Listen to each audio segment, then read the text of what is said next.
Ladies and gentlemen, Cornishlad here, and welcome to a World of Warships based video. Today I'll be talking about the recently announced and previewed British battleships that will soon to be coming to World of Warships very soon. But today I won't be talking about the in-game stats or how the battleships will play. Today I'll be talking about the ship's history, their service, and pretty much the ship's life in the actual real world, of course, through the First World War, some into the Second World War, and even some just a little after as well. But apart from that, today I hope you'll find this enjoyable and whatnot. But we will begin today with the low tier 3 battleship, HMS Bellerophon. HMS Bellerophon was pretty much the first of not only many, but a one-up from the Dreadnought, with a slight increase in size and more powerful secondary armour. The Bellerophon was built in Her Majesty's Dockyard at Portsmouth, laid down on the 3rd of December 1906, launched on the 27th of July 1907, completed by February 1909, and also commissioned into the Royal Navy on the 27th of February 1909. The Bellerophon in the First World War actually took part in a test mobilisation of fleet review between the 17th and the 20th of July 1914 as part of the British response to the July crisis, of course. She had a scheduled refit at Gibraltar on the 26th. She was recalled to join the home fleet at Scapa Flow. Unfortunately, she collided with the merchantman ship of the SS St. Clair off the Orkney Islands the following day. Suffered little damage, of course. In August, at the following outbreak of the First World War, after the home fleet was reorganised and renamed into the Grand Fleet, she was placed, of course, under the main command of Admiral John Jellicoe. On the evening of 22nd of November, the Grand Fleet, this included Bellerophon, conducted fruitless sweeps around the southern half of the Northern Sea, and the northern half, of course. Bellerophon stood with the main body in support of Vice Admiral David Beattie's 1st Battlecruiser Squadron. Since the 22nd of November, she ended up taking part in countless amounts of patrols, training exercises, gunnery drills and manoeuvres. She was also part, actually, to conduct a demonstration of the Horns Reef in order to distract the German Navy while the Imperial Russian Navy relayed its defensive minefields in the Baltic Sea, and that was on the 21st of April 1916. The fleet returned to Scapa Flow on the 24th and refueled before proceeding south in response to certain reports that the Germans were about to launch a raid on Lowestoft, but only arrived when the Germans were withdrawn. But on the 2nd to the 4th of May, the fleet conducted another demonstration of Horns Reef to keep German attention focused in the North Sea. The Bellerophon herself actually took part in the Battle of Jutland, of course. On the 31st of May, on the 31st of May, Bellerophon, now under the command of Captain Edward F. Bruin, was the 14th ship from the head of the battle line after deployment. During the first stage of general engagement, Bellerophon fired intermittently on the crippled light cruiser SMS Wiesbaden from 6 in the afternoon, and also may have engaged against the German dreadnoughts during this time, but did not claim to have hit anything. But at 7 that same night, she opened fire upon the battlecruiser SMS Der Flinger and scored one hit that glanced off the conning tower, unfortunately. Only sufficient damage that the armour-piercing caps, or the APC shells that she was using, caused was from a splinter that destroyed the rangefinder and B turret, unfortunately. Yes. About 10 minutes later, Bellerophon engaged several German destroyer flitters with her main armament without result. But unfortunately, this was the last time the ship fired her guns during the battle. She was not damaged and fired a total of 62 12-inch shells and 14 shells from her 4-inch guns during the battle. Later on, from June to September 1917, Bellerophon served as a junior flagship on the 4th BS, flying the flag of Rear Admiral Roger Keyes and then Rear Admiral Douglas Nicholson, while the regular flagship Colossus was being refitted, of course. Unfortunately, on the 8th, she was broken up. On the 8th of November 1921, she was sold for scrap for the price of £44,000 and resold to a German company in September 1922. The ship departed for Plymouth under tow for Germany on the 40th of September and was subsequently. At Tier 4 we have the Dreadnought HMS Orion. The League class of 3 Dreadnought battleships, four, I do apologise, 4 Dreadnought class battleships, built again at Portsmouth, laid down on the 29th of November 1909, launched on the 20th of August 1910, commissioned into the Royal Navy 1912. She was decommissioned in March 1922 and out of service on the 12th of April 1922. Of course, herself being in a part of the test immobilisation as well as the Bellerophon. She too was under the command of Sir Admiral Sir John Jellicoe, of course. But she also was part of the bombardment of Scarborough, Hartlepool and Whitby. The Royal Navy's Room 40 had intercepted and decrypted German radio traffic containing plans for a German attack on Scarborough, Hartlepool and of course Whitby in mid-December using 4 battle cruisers, Contra-Admiral or Rear Admiral Franz von Hipper's 1 scouting group. Radio measures did not mention High Seas Fleet with 14 dreadnoughts, 8 pre-dreadnoughts would reinforce Hipper. The ships of both sides departed the base on the 15th of December, with the British intending to ambush the German ships on their return voyage. Mustered 6 dreadnoughts of Vice Admiral Sir John Warrender's 2nd Battle Squadron, including Orion and her sister ships Monarch and Conqueror, and the 4 battle cruisers of Vice Admiral Sir David Beatty. Screening forces of each side blundered into each other during the early morning darkness and heavy weather of the 16th of December. Germans got the better of the initial exchange of fire, severely damaging several British destroyers, but Admiral Friedrich von Argenhol, commander of the High Seas Fleet, ordered his ships to turn away, concerned about the possibility of a massed attack by British destroyers in the dawn's light. A series of miscommunication mistakes by the British allowed Hipper's ship to avoid an engagement with Beatty's forces. One of those occurred when Orion's lookout spotted the light cruiser SMS Stralsund and failed to engage because Arbuthnot refused to allow the ship to open fire without a command from Warrender. From 1915 to 1916, the Orion conducted gunnery drills from the 10th to the 13th of January 1915 west of the Orkney Islands.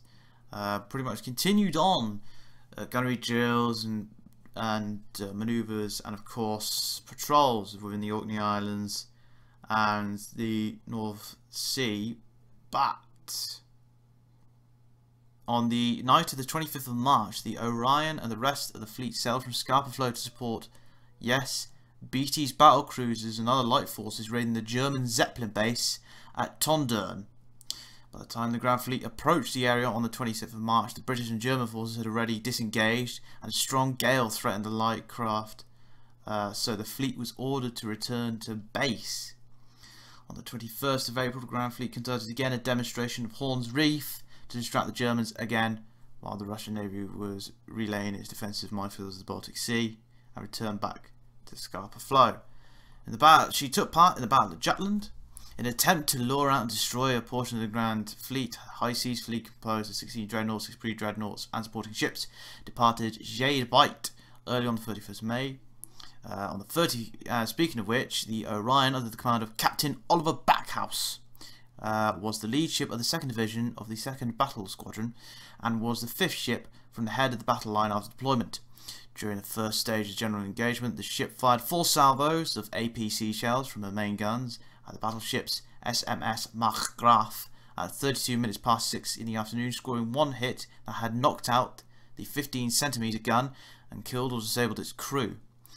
At about 7:15 in the afternoon, she engaged battle cruiser SMS Lutzow at a range of 17,100 to 18,100 meters. With 6 salvos of APC shells and claimed to straddle her with at least 2 salvos. These last salvos were actually fired at the destroyer SMS G38, which was which was screening the battle cruiser and laying smokescreen, of course.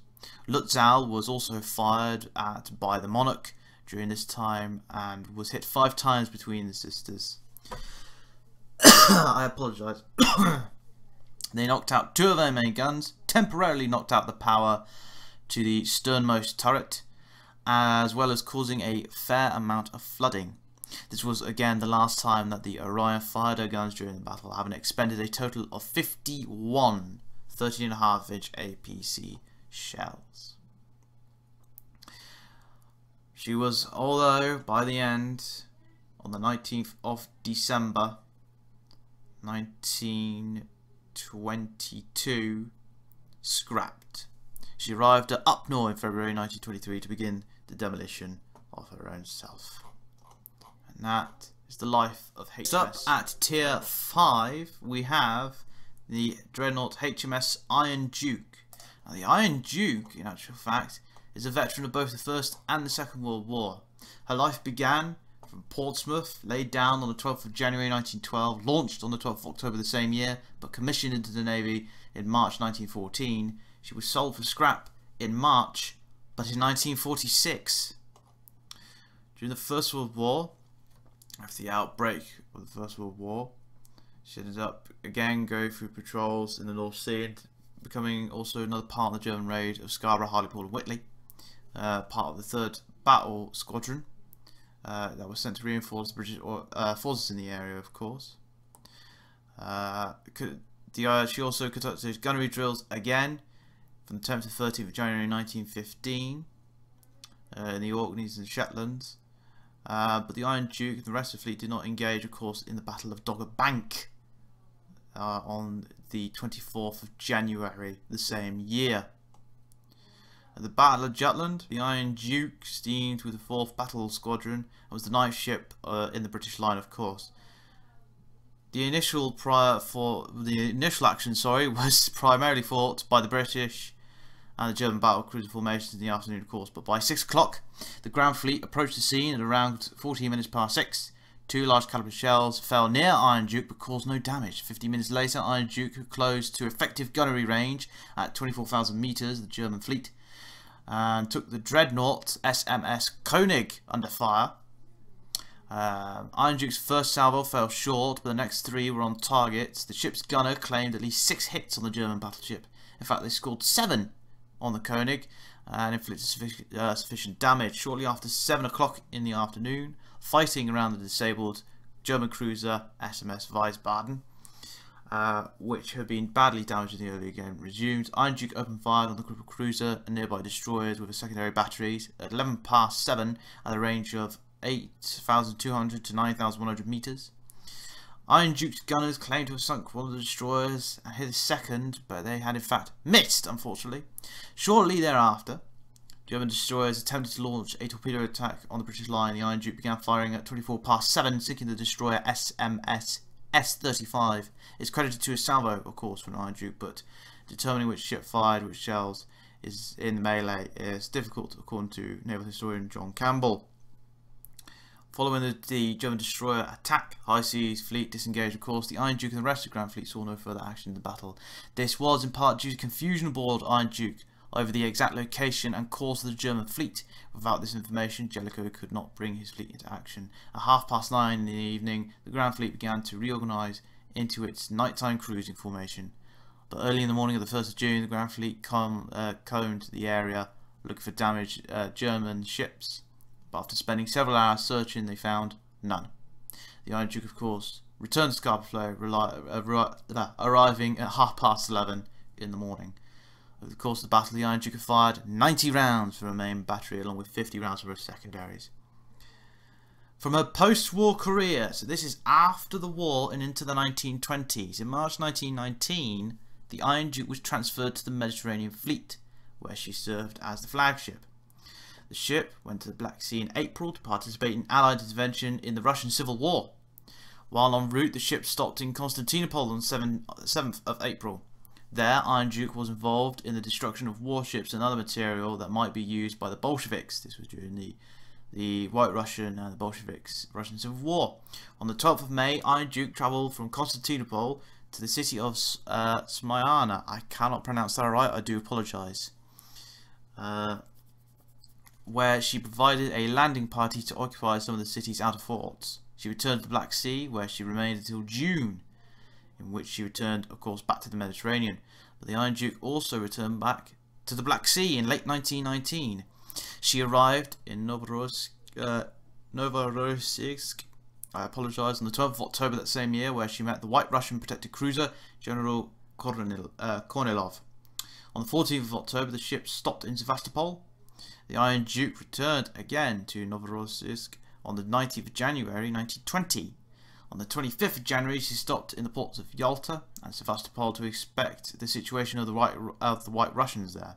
On the 17th of June, shore parties from Iron Duke and the destroyer Shark destroyed Turkish guns in the forts protecting the Bosporus on the Black Sea. On the 2nd of September, 1922, Iron Duke was steaming to the Dalmatian coast for a training cruise when she received news of the Greek defeat in Turkey. Admiral Osmond Brock, the Mediterranean Fleet Commander, ordered Iron Duke to proceed to Smyrna, where he expected disturbances. There she served as the flagship of the British naval forces participating in the evacuation of Greek refugees from the city. Present during the Great Fire that devastated the city.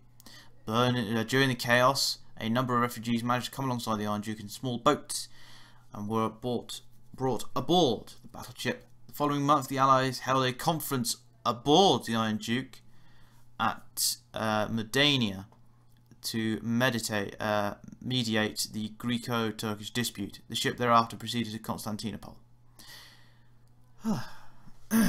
In November of 1924, Queen Elizabeth relieved Iron Duke as the Mediterranean Fleet flagship. The Iron Duke was then transferred to the 3rd Battle Squadron Mediterranean Fleet, where she became the squadron flagship.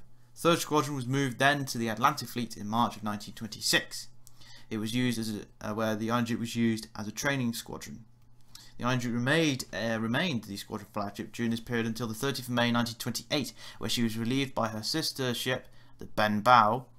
And in 1927, the Navy considered adding anti-torpedo boarders to the Iron Duke and the sister ships, but the plan was discarded because the ships were due to be replaced in the time period of 1931 to 32, under the terms, of course, of the Washington Naval Treaty of 1922, and the plan was not economical. That year, the aircraft launching platform that was mounted on Iron Duke's B turret was removed. The ship went into dry dock in May of 1928 for a periodic refit. The work lasted until May of the next year. 200mm aircraft guns were installed on the forward superstructure. The anti-aircraft platform on Q turret was also removed during the period. The Iron Duke returned to service, though, on the 30th of May 1929, when she was recommissioned as a gunnery training ship. She served this capacity for only 1.5 years, however.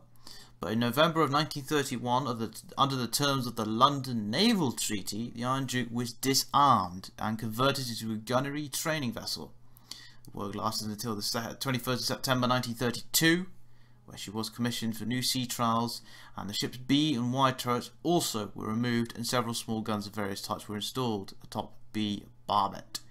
Two 4.7-inch anti-aircraft guns were installed, but of course these were later removed in 1939. A high-angle director for the anti-aircraft guns were also added in place of the aft rangefinder. Over 2,500 tons of steel from her belt armour was removed during the demilitarization. In all, 4,326 tons of material was removed from the ship and 205 tons added.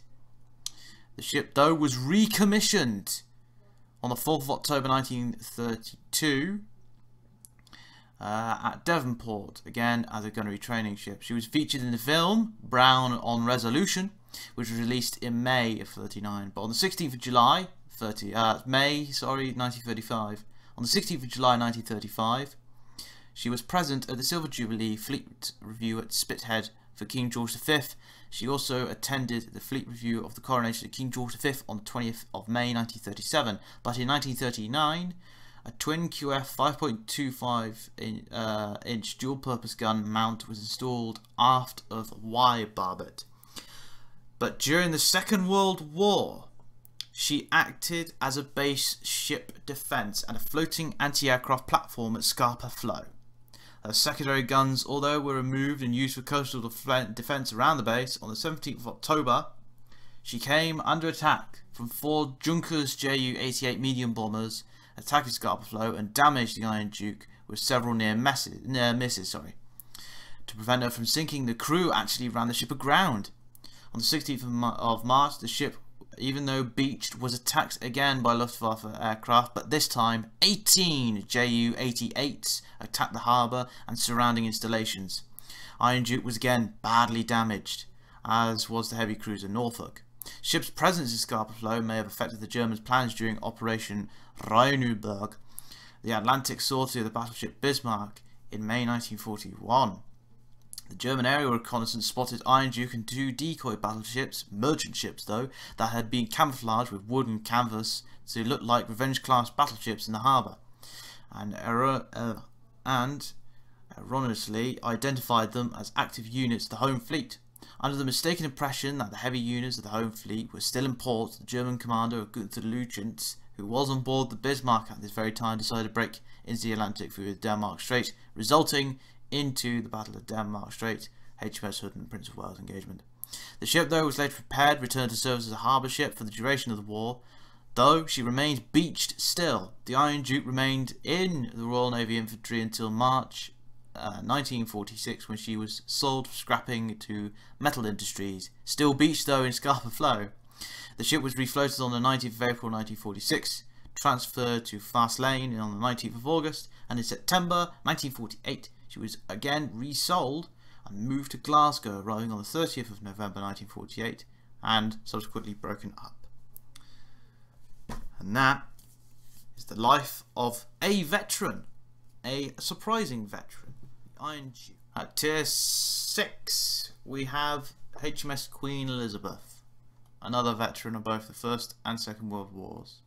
Built at Portsmouth, Royal Dockyard again, laid down on the 21st of October 1912, launched on the 16th of October 1913, completed by January 1914, and commissioned on the 22nd of December 1914, but decommissioned on in 1948, struck 7th of July 1948. The Queen Elizabeth, named in honour of course of Elizabeth I of England, it was sent to the Dardanelles for the Allied attempt to knock out the Ottoman Empire out of the war. She was the only dreadnought to participate, though a number of battle cruisers and pre-dreadnought battleships were also involved. She became the flagship of the preliminary naval operations in the Dardanelles campaign, leading the first line of British battleships in the Battle of the 18th of March 1915, during the attempted military invasion of Gallipoli on the 25th of April of that same year. The Queen Elizabeth was the flagship for General Sir Ian Hamilton, commander of the Mediterranean Expeditionary Force. However, after the sinking of HMS Goliath by a Turkish destroyer on the 12th of May, the Queen Elizabeth was immediately withdrawn to a safe position. She joined Admiral Hugh Evan Thomas's 5th Battle Squadron, consisting of Queen Elizabeth class battleships of the Grand Fleet based at Scapa Flow, but she did miss the Battle of Jutland due to being in dock for maintenance. During the interperiod war, the interwar periods in the 20s and 30s, she went through a massive modernisation program. Between the wars, she was a flagship of the Atlantic Fleet from 1919 to 1924. The first Sea Lord, John H.D. Cunningham, served aboard her as master of the fleet in 1922. From 1924, she was the flagship of the Mediterranean Fleet. Following a refit, she rejoined the Mediterranean Fleet in 1927, went to the Atlantic Fleet in 1929, and later that year returned to the Mediterranean, where she served until 1937. During the 1930s, she participated in the non-intervention blockade during the Spanish Civil War. She was rebuilt twice between the World Wars. In 1926 to 27, bulges were added, funnels were trunked, 4-inch guns were added, and a new foretop was installed. In her 1937 to 41 rebuild, she was fitted with a tower bridge in place of an old bridge. 6-inch guns were removed, replaced by 24.5-inch guns and several small anti-aircraft guns. Horizontal armour was added, engines and boilers replaced. The elevation of the main battery was increased by 30 degrees, and deck armour was increased to 5 inches over the magazines, 2.5 inches over the machinery, while the new 4.5-inch guns had between 1 to 2 inches of armour. She also received facilities for aircraft with a launching catapult amidships. New fire control equipment was installed, including HACS Mark IV anti-aircraft fire control system and the Admiralty Fire Control Table Mark VII for surface fire control of the main armament. The reconstruction, though, was completed in January 1941, when Britain had been at war for over a year. During the Second World War, when a reconstruction was complete, all Queen Elizabeth class went through the entire refit during that time. She rejoined the Mediterranean, covering the evacuation of Crete in June 1941. She, along with the sister ship HMS Valiant, was mined and seriously damaged by Italian frogmen Antonio Mosaglia and Spartaco Shadagat in an attack on the 19th of December 1941 in shallow water in the harbour of Alexandria, Egypt, with the loss of 9 men of her complement. Although badly damaged, with her draught increased to 41.8 feet or 12.5 metres, the Queen Elizabeth was not grounded on the harbour bottom. Her decks were clear and the Italian crews were captured. For this reason, the British maintained the illusion of full operational status to conceal the weak British position in the Mediterranean. During the period, these 2 ships were patched and refloated. However, this concealing action lasted through a few days only, whereas the Valiant went back into service after many months, and the Queen Elizabeth after more than a year and a half. Following completion of temporary repairs in an Alexandria dry dock in June 1942, she steamed through the Suez Canal and around Africa to the Navy Yard in Norfolk, Virginia in the United States. From September of that year until June 1943, she was comprehensively repaired. The Queen Elizabeth went to the Home Fleet in July of 43, and in December she left for the Eastern Fleet, which she joined in January 1945. She took part in raids on Japanese bases on the Dutch East Indies and was placed in reserve in August 1949.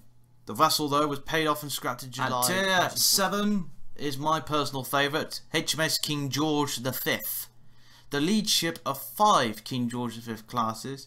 She'd be laid down on the 1st of January 1937, built by Vickers Armstrong, launched on the 21st of February 1939, commissioned on the 11th of December 1940, decommissioned in 1949. She operated during the Second World War as part of the British Home Fleet as well as the Pacific Fleet. In May of 1941, yes, she was involved, as well as her sister ship, the Prince of Wales, involved in the hunt and pursuit of the Bismarck, eventually inflicting severe damage, of course, which led to the German vessel sinking. On the 1st of May 1942, the Punjab sank after a collision, of course, with King George V in soggy conditions, but King George V took part in Operation Husky, the Allied landings of the Sicily Islands and bombarded the island of Levanzo, as well as the port of Trapani. She also escorted part of the surrendered Italian fleet, which included the battleships Andrea Doria and Ciao Giulio, to Malta. In 1945, King George V took part in operations against Japanese in the Pacific. Oh yes. With the Mediterranean operations, in May of 43, King George V was moved to Gibraltar in preparation for Operation Husky, of course. King George V and his sister ship HMS Howe was allocated to the reserve covering group when the operation got underway on the 1st of July. 2 ships bombarded the port of Trapani in Sicily on the 12th of July and also helped defend against an air raid whilst in Algiers prior to departing for Operation Avalanche, the Allied invasion of Italy. The 2 ships also bombarded the island of Levanzo and Varginana, after which they were in the reserve group for the Salerno landings Operation Avalanche, which began on the 9th of September.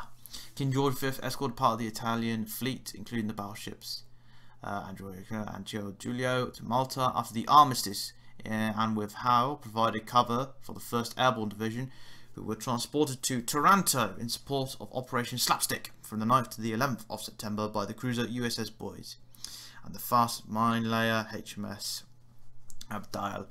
The battleship then escorted a naval force which occupied the Italian naval base at Taranto. She later escorted surrendered Italian ships from Malta to Alexandria after bombarding German positions during the Salerno landings. King George V returned again back home to Britain. In the Pacific, whilst she was in Liverpool for an overhaul from March to June of 1944, it included the installation of additional radar gear, more anti-aircraft guns, improved accommodation and ventilation. On the 28th of October 1944, King George V sailed from Scarborough Flow under the command of Admiral Sir Bruce Fraser to join other Royal Navy units assembling at Trincomalee in Ceylon, modern-day Sri Lanka. A stop at Alexandria en route enabled her to divert to Milos in the Aegean Sea to bombard German positions.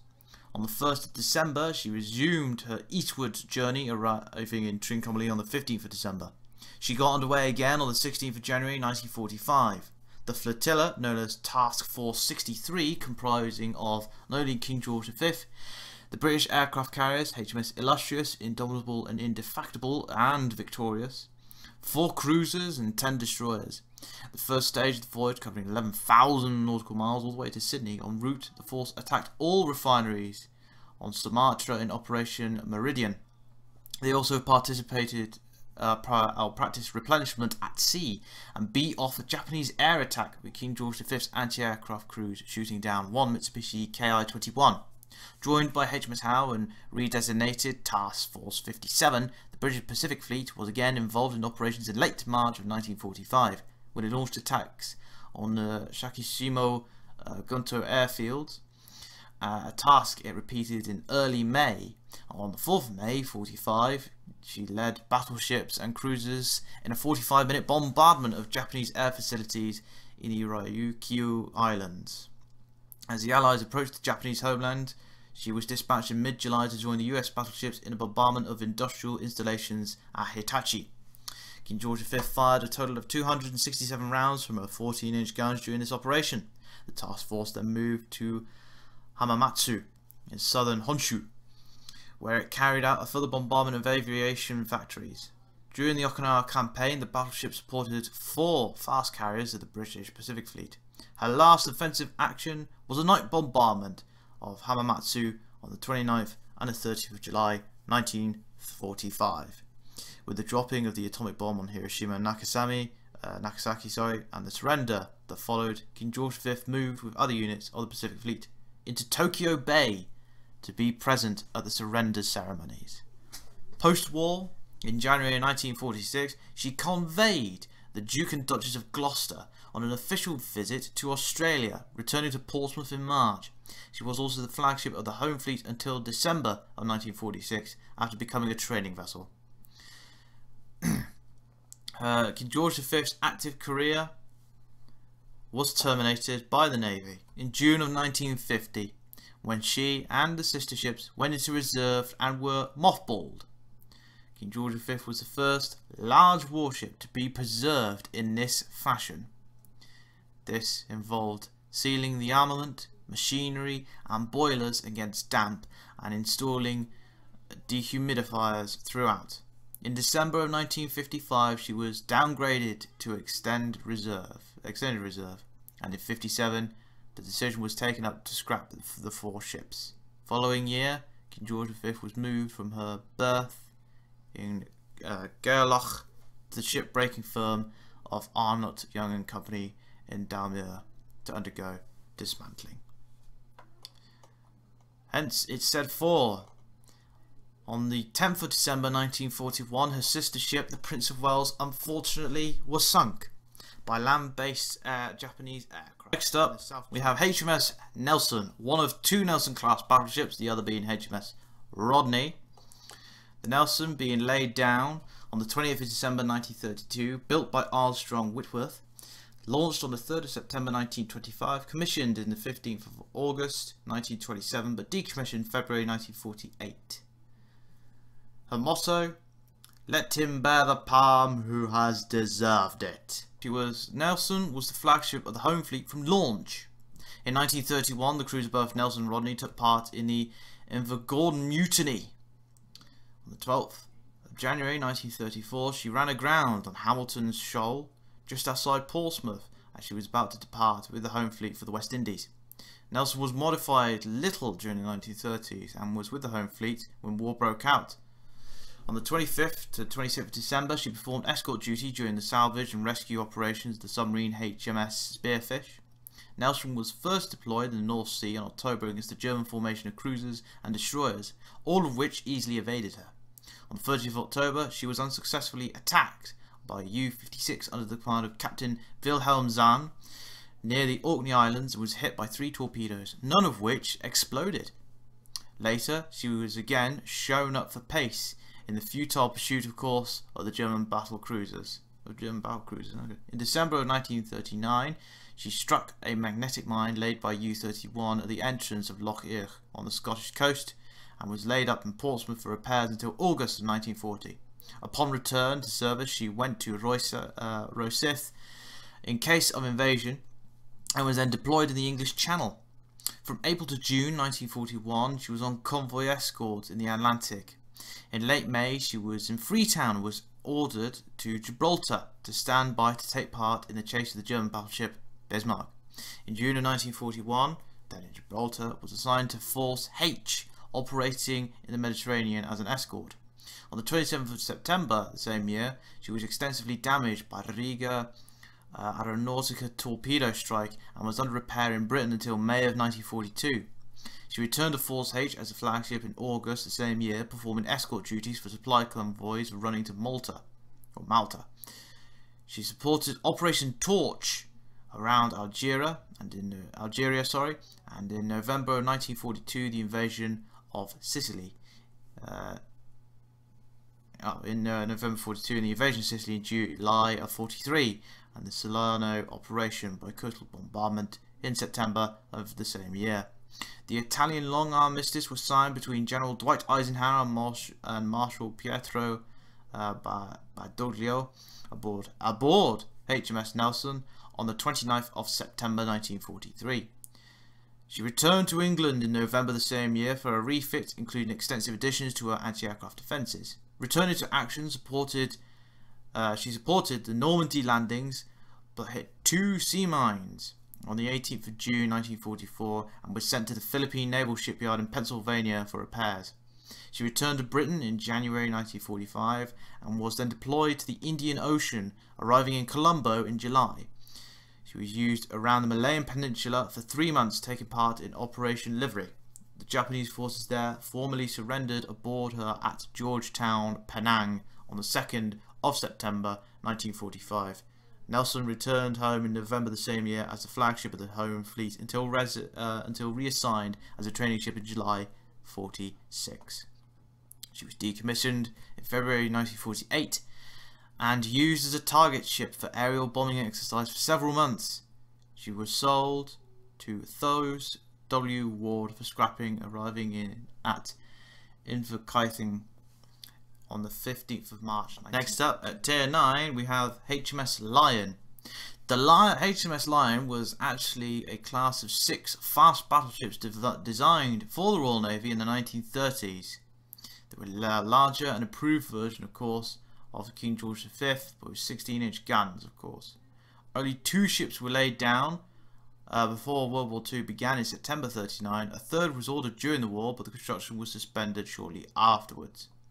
There was 4 proposals of design, one in 1938, one in 1942, one in 1944, and the final one becoming a hybrid aircraft carrier, half battleship, half aircraft carrier. These plans were, well, rejected, unfortunately.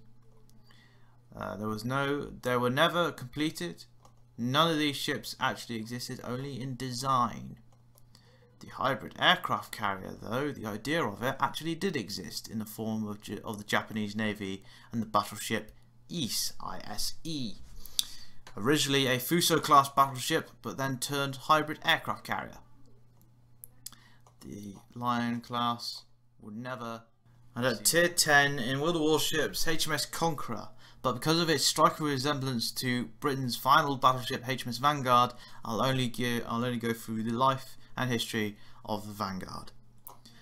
HMS Vanguard, Britain's final battleship, was laid down on the 2nd of October 1941, launched on the 30th of November 1944, commissioned to the Navy on the 12th of May 1946, decommissioned 7th of June 1960. The cost of the entire build of the ship was £11,530,503.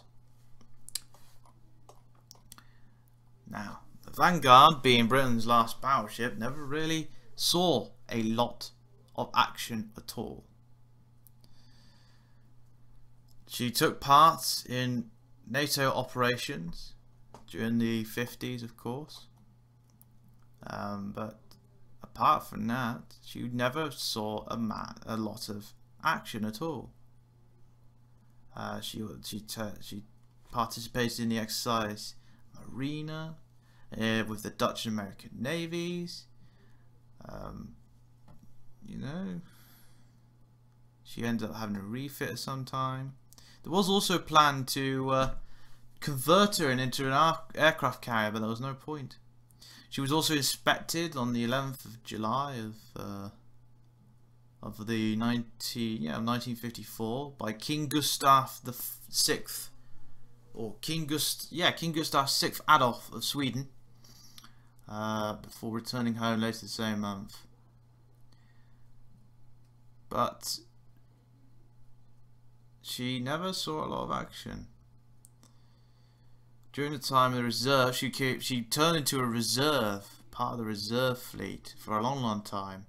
Waterline shots of Vanguard in Portsmouth Harbour were filmed for the title sequence of the 1950 comedy film Carry On Admiral.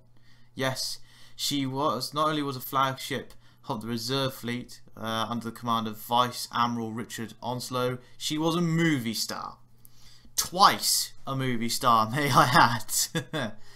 Just before decommissioning, scenes also for the 1960 film Sink the Bismarck was also filmed on board, where the gun crews take action and the fights are about to begin, with the Vanguard being used to depict interiors of the bridges of Admiral's quarters and gun turrets for not only HMS Hood, the Bismarck, and also King George V. On the 9th of October, and this was the film in 1960, she became a Hollywood movie star, but she was announced to be scrapped on the 9th of October 1959. On the 7th of June, she was decommissioned on the 7th of June 1960, sold to the Iron and Steel Corporation of Great Britain for £560,000. On the 4th of August 1960, when the ship was scheduled to be towed from Portsmouth to the Breakers Yard at Falls Lane, Scotland, the whole of the South Sea front was packed. People to come to see her off as Vanguard was being towed towards the harbour entrance. She slewed across the harbour though, but ran aground near the Still and West pub of Portsmouth. She was pulled off by 5 tugboats an hour later, made her final exit from Portsmouth.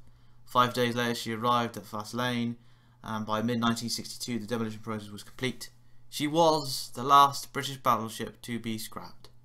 As part of the scrapping process, sections of 150mm thick steel plate were recovered from Vanguard and used for the shielding of the whole body monitor of the Radiobiological Research Laboratory, now DSTL, at Elverstoke, Gosport in Hampshire. But yes, the Vanguard was Britain's last ever battleship. Not since 1960 has the Royal Navy constructed a new battleship ever. And that's the life of the British battleships that will soon to be in World of Warships. I do apologise if I've missed a few bits and pieces out. I didn't want this to become very long, but I hope it was enjoyable, informative, and I hope you got a good interest out of it as well. There's not only, you know, the Bellerophon, the Orion, the Iron Duke, Queen Elizabeth, King George V, Nelson, the Lion class, and well, the Vanguard for the purpose of this video. And I hope that this has been rather informative. I hope that you guys have taken a bit of an interest into kind of the history of these old girls. Do correct me if I have pronounced words wrong, or if I've missed out a few bits and pieces. But apart from that, ladies and gentlemen, thank you very much for watching. I hope to see you all in another video. Take care of yourselves. Cheerio.